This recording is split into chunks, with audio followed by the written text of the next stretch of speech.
In this section, we will investigate the structures of alcohols, carboxylic acids, and esters. In previous lessons, we have learned about alkanes and alkenes. These are the first three alkanes, which are methane, ethane, and propane. So alkanes form a homologous series where all the bonds between the carbon atoms are single covalent bonds. And we only have two types of atoms in alkanes, which are carbon and hydrogen. On the other hand, if we examine alkenes, we will find that there's a double bond between two carbon atoms. So here we have ethene, and this is propene. Alkenes also have only two types of atoms, which are carbon and hydrogen. In this section, we will learn about some homologous series or families of organic compounds where we have atoms other than carbon and hydrogen. Let's start with alcohols. We have examined one member of the alcohol family before. Can you remember this member?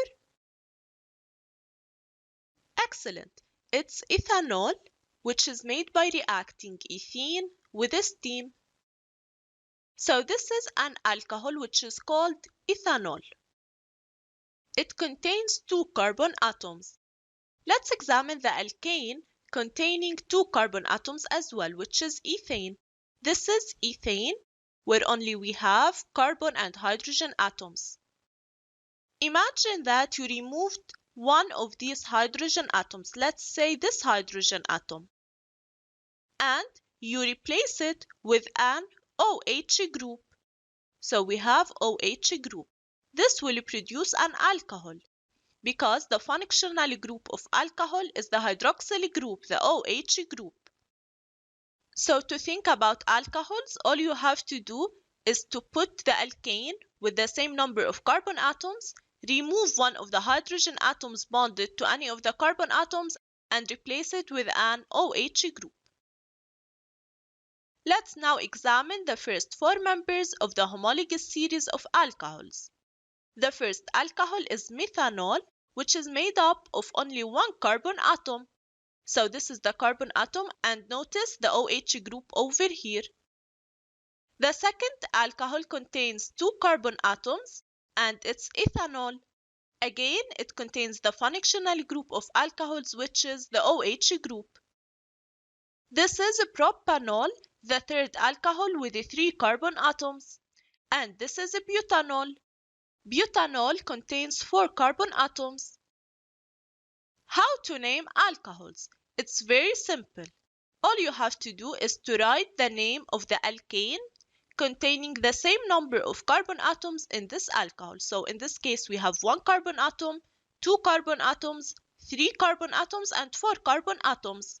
So the names of the alkanes are methane, ethane, propane, and butane. All you have to do is to take the ane from the end of the alkane's name and replace it with anol. So instead of methane, now we have methanol. Instead of ethane, it's ethanol. Propane will become propanol, and butane will become butanol. Let's write the formula of ethanol, for example. You can count the number of each type of atoms and write it as C2H6O. And you can write it in a better way to show what's bonded to each carbon atom. So you will write CH3CH2OH, and this means that there's an OH group bonded to a carbon atom. This can be shortened also to C2H5OH. So here we are showing the functional group, and this means that we have an alcohol.